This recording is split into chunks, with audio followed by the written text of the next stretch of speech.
Olá, uma ótima noite para você que nos acompanha aqui no canal 16. Estamos começando mais um programa Educação e Debate. Esse que é um programa produzido pelo CMP Sindicato, Sindicato dos Professores Municipais aqui de Passo Fundo, em parceria com a TV Câmara. E o programa de hoje é especial. Isso porque a gente sai dos estúdios da TV Câmara para participar da 6ª edição do Congresso dos Professores Municipais aqui de Passo Fundo. O congresso deste ano traz como tema União, Resistência e Democracia e faz uma análise das questões educacionais no atual cenário brasileiro. A gente recebe nomes de peso na área da educação, como Daniel Cara, Vrana Panizzi, também Cláudio Dal Bosco e Ginês Leopoldo. E no programa de hoje você vai conferir um pouquinho do que rolou no 6º Congresso dos Professores Municipais. Fica ligado! Do Vinícius Brant e de vários outros pesquisadores do SEBRAP. E uma das figuras mais esperadas é o cientista político Daniel Cara, que veio de São Paulo para conversar um pouco com a gente sobre o tema desse congresso, que é União, Resistência e Democracia. Daniel, boa noite. A princípio, qual que é o assunto que tu deve tratar na noite de hoje com os professores municipais? Bom, boa noite. A ideia é debater o porquê que a educação hoje está sofrendo tantos ataques. O que explica o fato de que a educação está sendo praticamente estrangulada, né, desse governo, mas é um processo que começa no governo Temer, que com base na emenda constitucional 95 determinou que por 20 anos não vai ter nenhum centavo novo para educação, saúde, assistência social.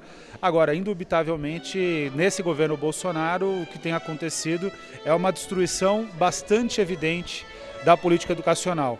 Essa não é uma novidade só brasileira.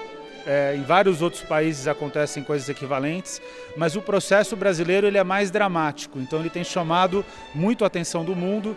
Em julho agora eu tive na Assembleia das Nações Unidas, num painel de alto nível das Nações Unidas, e todo mundo se perguntava o que acontece no Brasil. Então é um pouco sobre isso que eu vou conversar hoje, mostrar que a gente precisa não só resistir, inclusive, a esse processo, mas retomar o direito à educação como um projeto político, um direito que tem que ser garantido para todos e que é fundamental para a democracia, para a justiça social, mas também para o desenvolvimento do país. Muito se fala em resistência, né, no último período e também a resistir a esses ataques. Mas na prática, Daniel, como que se dá essa resistência? Como que o professor, o educador, o profissional que atua lá nas escolas, junto da comunidade, como que ele pode fazer a diferença diante desse processo de desmonte? Defender o direito à educação e ser um operador do direito à educação já determina que o professor ele é um elemento de resistência. Quando ele diz que o Brasil precisa ter justiça social, quando ele dá uma aula sobre crítica ao processo do racismo, do machismo, da homofobia, que é tão marcante na sociedade brasileira, ele já está resistindo.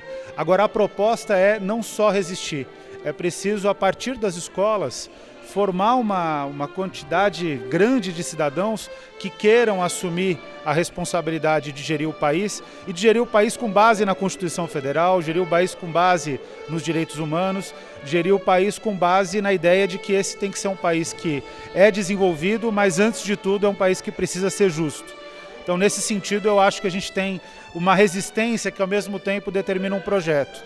E esse projeto é a consagração do direito à educação. Ao se realizar uma análise da conjuntura hoje, a gente já tem uma ideia do que vem nos próximos meses, né? O governo Bolsonaro, assim como o governo Eduardo Leite, deixaram muito claras as suas intenções ao assumir esses postos de poder. Como que tu vislumbra os próximos anos desses governos e como que tu vislumbra a questão educacional, em especial da educação pública? Porque a gente percebe que o ensino privado ele não é diretamente lesado com todos esses ataques que a gente vem presenciando. Por sua vez, a educação pública é diretamente lesada e a gente sabe que quem sofre com isso é a comunidade, né, em especial a mais carente. Bom, então, primeiro vai ficando evidente que o governo Bolsonaro está cumprindo a tarefa dele. Ele já está completando a tarefa dele, agora está sendo debatida a reforma da Previdência, a próxima reforma é a reforma fiscal e tributária. E o objetivo do governo Bolsonaro, e era preciso ter um governo violento, nesse sentido para promover esse desmonte do Estado brasileiro, e é sempre bom lembrar, o desmonte do Estado brasileiro não é o desmonte do Estado brasileiro do lulismo. O que está querendo se destruir é o Estado brasileiro construído pela Era Vargas, Então, o fim da reforma trabalhista, e o fim da CLT com o governo Temer, né? Prático fim da CLT, agora a destruição do CNPq, destruição do BNDES. Então, o que está em jogo é o Estado varguista. E o que é importante dizer é que o governo Bolsonaro já está completando a sua tarefa. Eu vejo já um grau de insatisfação, por exemplo, da elite econômica enorme com o Bolsonaro, até porque é uma pessoa completamente destemperada, despreparada para o exercício da presidência. O governo Eduardo Leite já é diferente, é um governo ultraliberal. Talvez o exemplo mais claro do ultraliberalismo seja o Marquesan Júnior, aqui no Rio Grande do Sul, em Porto Alegre. E são governos que vão promover ajustes do Estado que praticamente liquidam a possibilidade do Brasil ser um país industrial. Sem industrialização, nenhum país vai ser desenvolvido. E a educação, ela é uma força de industrialização, uma força de desenvolvimento, é uma força de progresso. Então, aí que se dá um choque. A escola pública, se ela for tratada como o principal espaço da República, o principal espaço de construção da democracia, inexoravelmente os próprios alunos formados nessa escola vão pressionar pela mudança social. Esse é o risco sempre da educação, e eu acredito que esse é o risco que a educação representa para a elite, mas é aquilo que a educação tem que ser promovida para o desenvolvimento do país. A questão concreta que a gente precisa ter claro é qual é o tipo de inserção que o Brasil quer ter no mundo a partir do século XXI. Por incrível que pareça, no século XX, aos trancos e barrancos, a nossa inserção conseguiu ser melhor. Com os governos Lula e Dilma, em que pese todas as críticas, eu não estou abrindo mão de fazer nenhuma crítica aqui, mas o Brasil, especialmente no segundo governo Lula, ele começou a encontrar um lugar ao sol. Só que isso foi radicalmente desconstruído a partir do governo Temer. Então, o que a gente está discutindo agora parece que é um debate do presente. Mas o que a gente está, na verdade, discutindo é como vai se dar a inserção do Brasil no futuro. Esse é o elemento que precisa ser debatido em profundidade, que os professores têm uma função primordial para o enfrentamento dessa questão. A gente percebe, quando fala no quesito de organização política, ou representatividades se organizam de forma que coloquem pessoas que respondam pelos seus interesses em câmaras de deputados, em assembleias, enfim. A gente tem, a exemplo disso, a bancada do boi, a bancada da bala, da Bíblia, mas a gente não percebe uma movimentação nesse sentido pela educação. Faria diferença se nós tivéssemos mais representantes, professores, por exemplo? Bom, é sempre bom ter mais professores, né? Eu acho que a pergunta é por que a educação não constitui uma bancada. E quando constitui uma bancada, não são bancadas boas. A bancada da educação que existe hoje, inclusive, é uma bancada ultraliberal, que tem votado em posições contrárias ao interesse dos trabalhadores, como no caso da reforma da Previdência. Então, formar uma bancada significa a gente ter a capacidade de mostrar que o professor, que é um professor preocupado com o desenvolvimento do país, que é um professor preocupado com o direito à educação, ele que tem que ser o representante da educação. Um pai de aluno que também é preocupado com a educação de outras crianças, outros adolescentes e jovens, também tem que ser o representante. Então, montar uma bancada de educação, antes de tudo, significa afirmar um projeto de educação. E esse projeto de educação, o Brasil já teve várias oportunidades de formulação. A mais conhecida e a mais saudosa é o Manifesto dos Pioneiros da Educação Nova, de 32, mas todas as vezes que o Brasil afirmou um projeto, ele não se realizou. Eu acho que tem uma tarefa histórica para essa geração de hoje, de professores, que é ter a capacidade de formatar um projeto, pode até ser reformular o que já existe do Manifesto dos Pioneiros da Educação Nova e ter a capacidade de convencer a sociedade que esse é o caminho para o desenvolvimento. Então, eu não sou pessimista, eu sou bastante esperançoso, eu acho que é possível construir essa trajetória, mas vai precisar de muito suor e de muito trabalho, porque para a gente nada é fácil, né? Tudo é sempre mais difícil, mas a gente vai precisar atravessar esse caminho, atravessar esse Rubicão. Bom, a gente ainda vê, diante de toda essa conjuntura confusa que a gente vive hoje, uma descredibilização dos sindicatos, né? A gente percebe, ao menos localmente, assim, um discurso tentando desacreditar essas entidades e desmobilizar a força dessas representações. Como que tu analisa isso? Assim, tu acha que faz parte de todo esse processo ou simplesmente acabou acontecendo também devido à conjuntura? Os sindicatos, eles estão em crise no mundo todo. O que está em crise, na verdade, é o trabalho. Existe uma crise do trabalho. A crise do trabalho naturalmente gera uma crise também para os trabalhadores e a crise dos trabalhadores gera uma crise sindical. É sempre bom lembrar que a economia mundial está rapidamente se uberizando. O que significa uberização? É você ter relações de trabalho que não são mediadas mais pela relação capital-trabalho regulamentada por lei. A própria reforma trabalhista é um exemplo disso. É a ideia de que por um aplicativo, uma empresa sediada nos Estados Unidos tem uma relação de trabalho com um trabalhador que é motorista aqui em Passo Fundo. Então, a realidade é que a uberização ela é uma tendência, isso gera uma enorme dificuldade para os sindicatos. Ao invés de criticar os sindicatos, de pedir autocrítica para a máquina sindical, de dizer que os sindicatos eles são corporativistas, e é sempre bom que os sindicatos façam autocrítica, isso é imprescindível para qualquer atividade política, mas é preciso que a sociedade compreenda que ir contra os sindicatos significa ir contra o trabalho, contra a defesa dos trabalhadores. Isso coloca todo mundo numa situação de maior vulnerabilidade. O próprio capitalismo, na década de 30, até a década de 90, mais ou menos no Brasil, ele compreendia que sindicatos fortes significava a possibilidade de maior produção. A tal ponto que se criou uma ideia de um modo de produção social-democrata, em que você dava direitos para os trabalhadores, como direito à educação, direito à saúde, eles estavam mais aptos para o trabalho. Isso gerava um ganho de produtividade. Então era um jogo que todos ganhavam. Esse jogo foi rompido, e o rompimento desse jogo ele é dramático, porque a gente está entrando quase numa situação da guerra de todos contra todos. É a guerra dos Ubers contra os táxis, é a guerra dos professores da rede pública com os professores da rede privada, nas redes públicas entre os contratados e os temporários. Então é uma situação que o fortalecimento dos sindicatos ele é urgente na defesa do trabalho, na defesa dos trabalhadores e da própria sociedade. E como fortalecer o sindicato nesse cenário?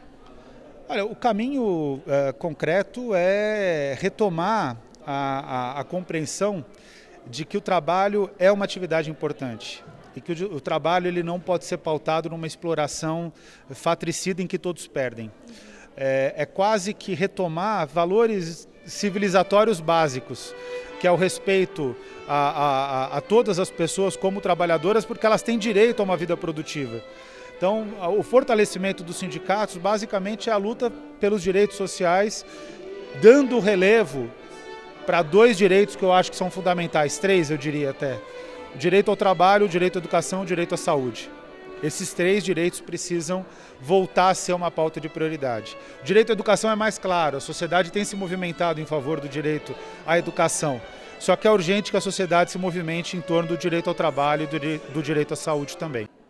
Você está acompanhando o programa Educação e Debate aqui no canal 16, programa produzido pelo Sindicato dos Professores Municipais aqui de Passo Fundo, e a gente vai para um breve intervalo e em seguidinha a gente volta com mais congresso dos professores municipais aqui de Passo Fundo, falando sobre união, resistência e democracia. Até mais!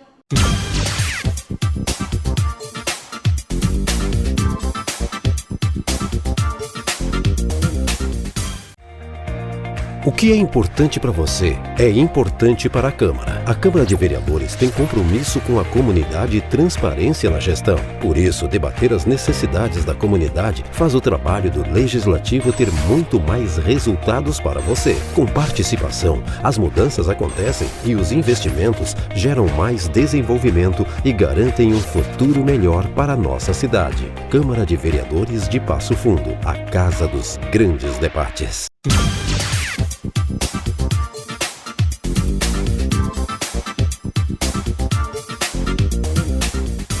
Estamos de volta com o programa Educação e Debate aqui no canal 16. Essa que é uma produção do Sindicato dos Professores Municipais aqui de Passo Fundo, em parceria com a TV Câmara. E no programa de hoje, especial, a gente acompanha a cobertura do 6º Congresso dos Professores Municipais de Passo Fundo, também o 2º encontro do Parfor, que está acontecendo no Centro de Eventos da Universidade de Passo Fundo, dias 21 e 22 de agosto. Palestras de qualidade, professores municipais participando ativamente do processo de formação e os nossos debatedores falando um pouquinho sobre união, resistência e democracia. Uma análise aí do atual cenário educacional brasileiro. Acompanhe.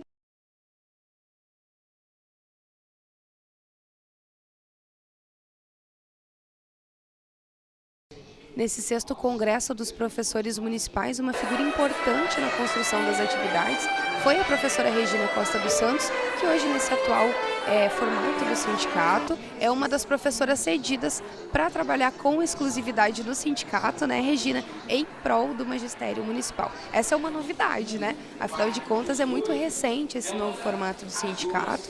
E no congresso desse ano já é possível perceber que um novo capítulo da entidade inicia, que é esse processo de formação, trazendo alguns assuntos que em outros espaços de formação acabam não sendo debatidos. Queria saber de ti assim, um pouco como que é essa nova fase da entidade, você que já acompanha desde o tempo de associação, o CMP, como que é para você acompanhar esse processo e por que o CMP Sindicato pensar numa atividade como essa, que trata de alguns temas mais densos, né, do que outras formações que os professores estão acostumados em outros espaços. Boa noite.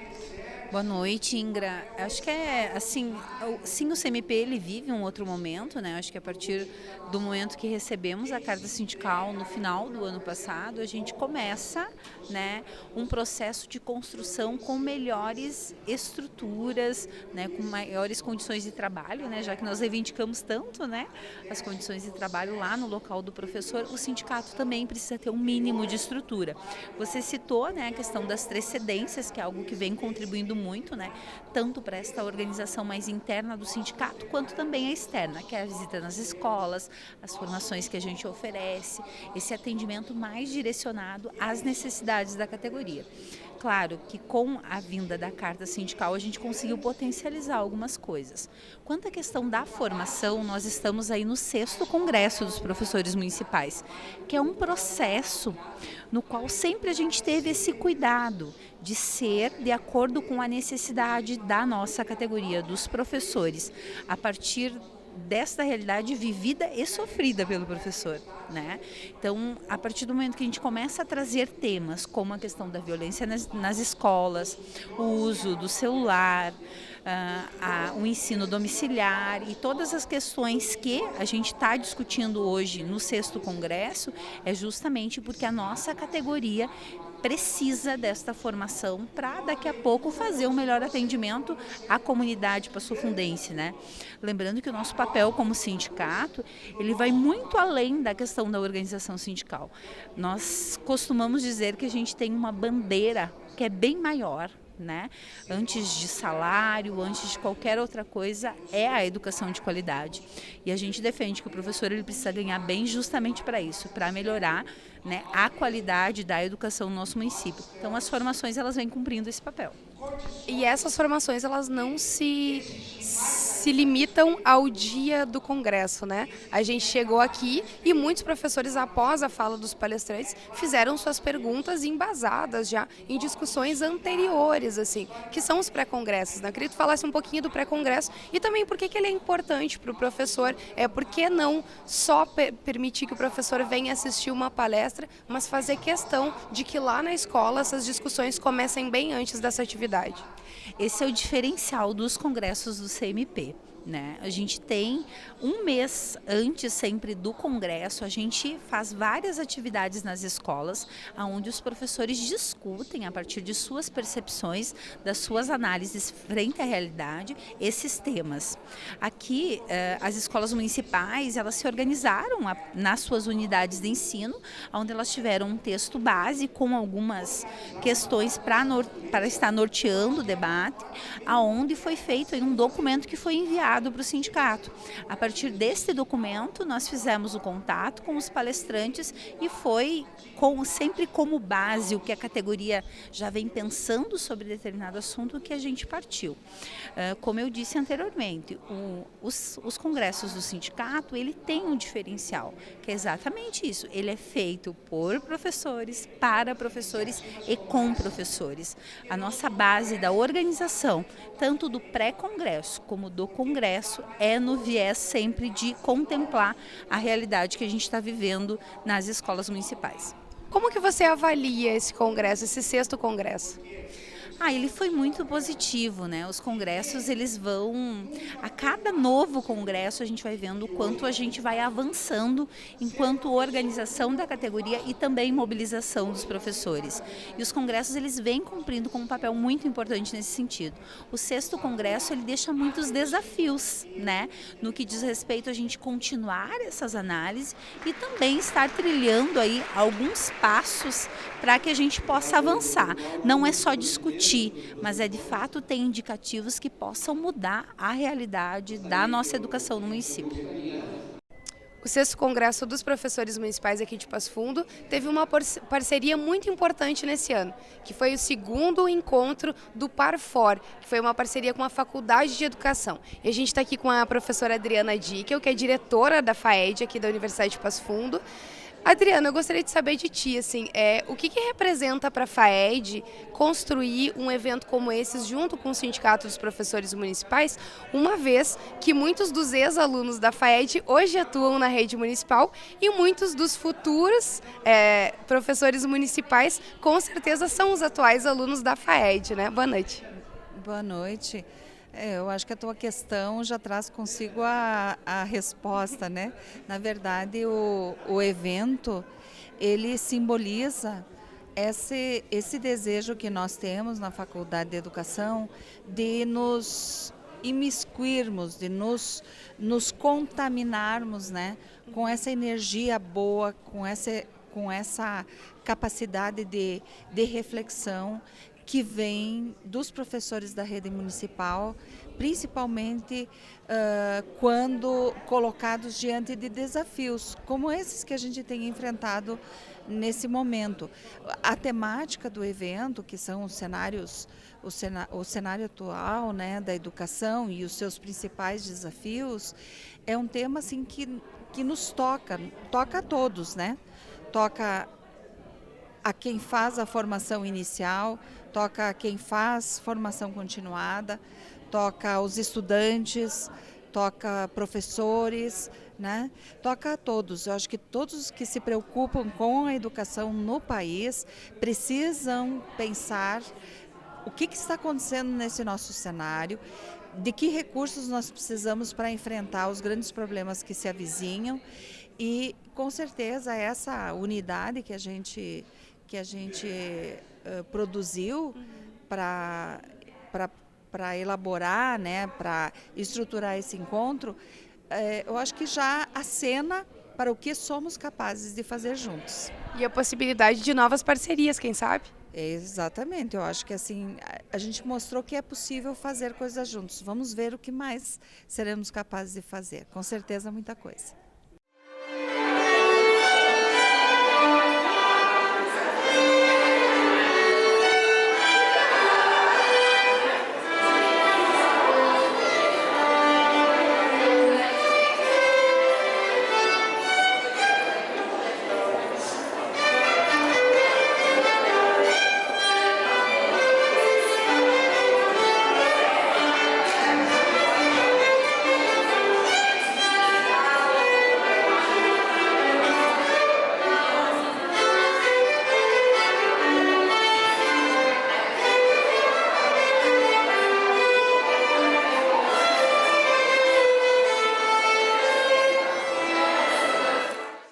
Chegamos ao fim do 6º Congresso dos Professores Municipais, casa lotada, evento elogiado, debatedores de alto nível. Queria saber de ti, professor Eduardo Albuquerque, que é dirigente do sindicato, qual a avaliação desse 6º Congresso? Boa noite. Boa noite. A avaliação ela é positiva, a melhor possível. Na verdade, nós tínhamos como objetivo, em primeiro lugar, oferecer aos professores mais um momento de reflexão sobre a sua prática pedagógica e sobre as questões que envolvem toda a problemática do professor e das escolas.